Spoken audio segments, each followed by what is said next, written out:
parece tan interesante como importante.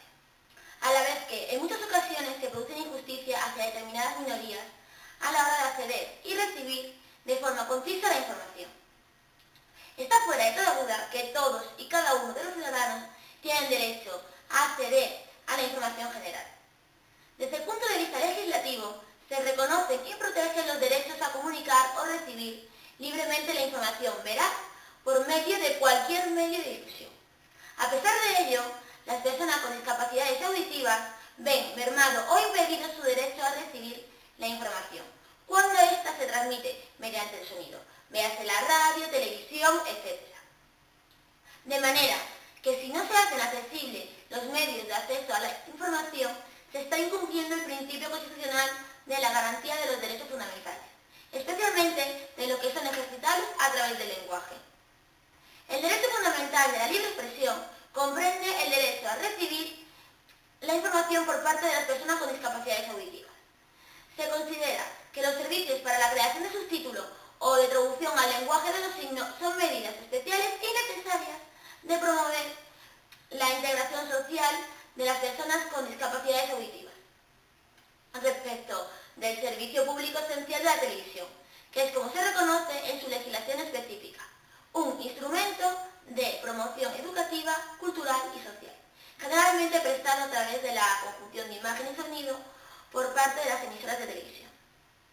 La implementación de la Ley Ondao es una ley que debería asegurar el acceso a la información y a la comunicación a las personas con discapacidad. Por otro lado, desde un punto de vista práctico, los programas de televisión se subtitulan mediante teletexto. Actualmente no es obligatorio subtitular la totalidad de la programación, pero se está trabajando en un anteproyecto de ley general audiovisual que logre dicho objetivo. Por otro lado, la calidad en la elaboración de los subtítulos todavía no es la deseada. Por ejemplo, en el caso de aquellas cadenas que se subtitulan los informativos, la información no se ofrece de forma completa. Las nuevas plataformas de televisión digital deben hacer uso de las nuevas tecnologías para facilitar la información a esas minorías, así como también la televisión digital terrestre se debe adaptar para ajustarse a las necesidades particulares de las mismas, con atención especial a las personas con discapacidades auditivas, sobre todo en unos entornos escolares. La televisión digital terrestre es la nueva tecnología de difusión de señales de televisión, que sustituirá en próximos años a la televisión analógica tradicional. La lengua de los signos es un sistema de comunicación lingüística, utilizado tradicionalmente por las personas sordas y con otras deficiencias asociadas a la sordera. Para su uso en los sistemas audiovisuales se puede incorporar el intérprete en la lengua de signos en la propia escena o a través de una ventana flotante. Esta técnica se ha utilizado puntualmente. Sin embargo, los subtítulos en la base de las pantallas de televisión pueden resultar, y de hecho resultan molestos a la audiencia. Bien es cierto que suena un tanto egoísta. La experiencia de uso de la lengua de los signos en la televisión se ha limitado a unos pocos programas. Por ejemplo, en los debates de los Estados de la Nación. Y estas son emitidas en horarios de escasa reproducción social. Existen dos tipos de interpretación de la lengua de signos. Estas son la interpretación consecutiva y la interpretación simultánea. La interpretación consecutiva consiste en reproducir el mensaje tras el discurso original, bien una vez concluido en su totalidad o bien por fragmentos. Puede ser completa o resumida, y el intérprete puede ayudarse con notas que ha ido tomando durante la producción del mensaje original.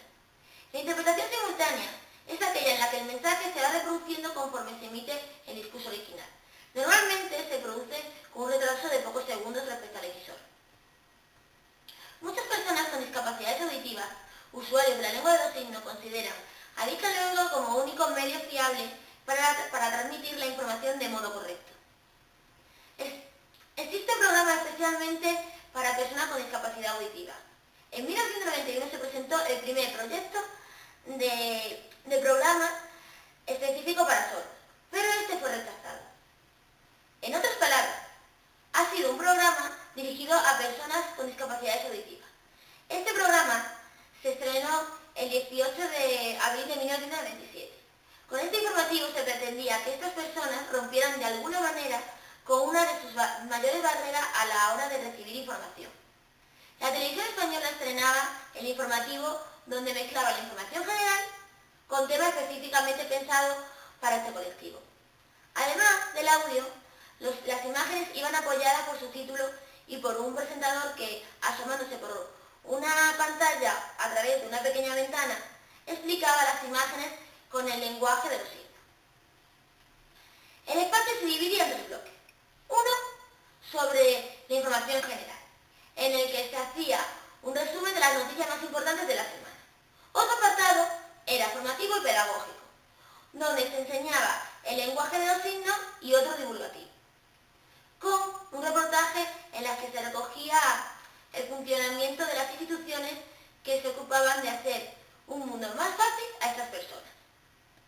Como conclusión, extraemos que los discapacitados auditivos se ven impedidos a la hora de acceder o recibir la información. Por eso, el objetivo de la comunicación es valorar el estado actual de la televisión digital terrestre como herramienta tecnológica y analizar sus posibilidades de uso y explotación para ofrecer servicios y contenidos accesibles a las personas con discapacidad auditiva. Y gracias a la Fundación SIDA va a haber una serie de recomendaciones para hacer accesible la información de la lengua de los signos en los medios audiovisuales. Gracias. Por un mundo más